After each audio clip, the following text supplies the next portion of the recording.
Pourquoi les débuts sont si difficiles?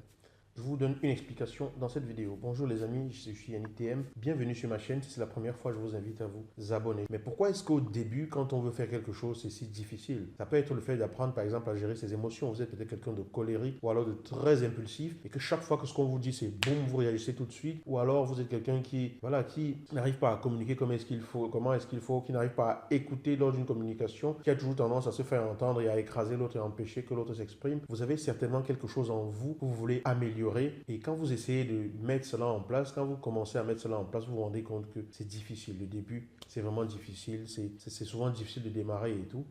Mais pourquoi est-ce que c'est ainsi? Tout simplement parce que notre cerveau, il est fait comme ça. Vous devez comprendre que tout ce que vous arrivez à faire aujourd'hui, ça se fait parce que votre cerveau a mis en place un enchaînement de connexions entre différents éléments pour arriver à l'action. Je vous prends un exemple. Lorsque vous décidez de lever le bras droit, la partie de votre cerveau qui donne l'information, donne cette information-là dans les nerfs de votre cerveau qui vont aller contrôler le bras droit. Cette information-là circule dans ces nerfs-là et vont aller être transmis aux nerfs du membre supérieur droit qui vont commander les muscles du bras droit pour que vous puissiez le lever. Mais pour que ça se fasse ainsi et que ça se fasse de façon coordonnée, il a fallu que vous appreniez à le faire. Parce qu'au début, tous les nerfs dans le cerveau, les connexions dans les nerfs dans le cerveau ne sont pas aussi bien établies que cela. C'est à force de faire que tout se fait. Lorsque vous voulez entreprendre une nouvelle action, quelque chose que vous n'avez pas l'habitude de faire, comme monter à vélo par exemple, il faut que votre cerveau cherche le chemin entre votre volonté et tous les muscles qui vont entrer en application dans le fait de pédaler le vélo, tout ce qui va entrer en application dans le fait de rester en équilibre, de rester en mouvement.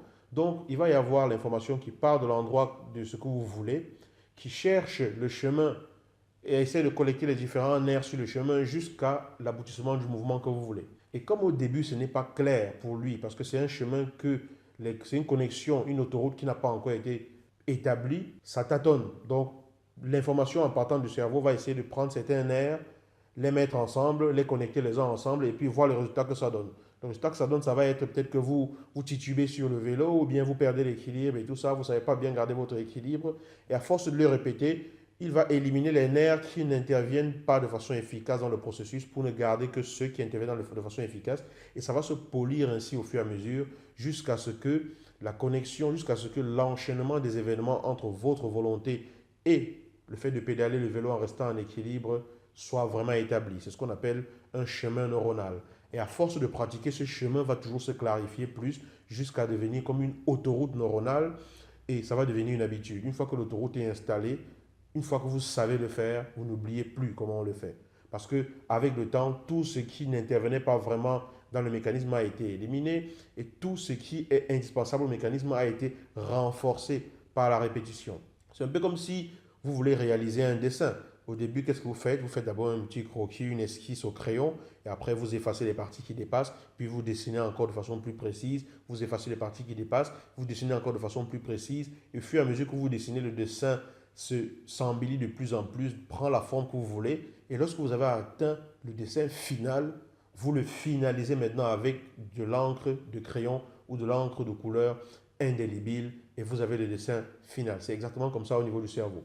Le cerveau exerce a cette capacité-là à chercher les différents chemins qui vont mettre les nerfs ensemble pour transmettre l'information et faire le mouvement que vous voulez. Donc chaque fois que vous voulez faire quelque chose que vous n'avez jamais fait, votre cerveau, à partir de votre volonté, à partir des neurones qui vont intervenir, va chercher à créer des connexions avec d'autres, puis avec d'autres, puis avec d'autres, jusqu'à ce que vous ayez le mouvement que vous avez à faire. Au début, il ne va pas être bon. Vous allez le répéter. Et plus vous allez le répéter, ce chemin-là va se clarifier. Et plus il va se clarifier, plus le mouvement que vous voulez faire va être beaucoup plus précis. Et plus il va être précis, plus vous allez prendre du plaisir à le faire, plus vous allez gagner de l'assurance par rapport à cela. Et en répétant au fur et à mesure, ça va devenir par être, finir, pardon, je balbutie là, par être une habitude. Donc n'abandonnez pas lorsque vous vous rendez compte que c'est difficile au début.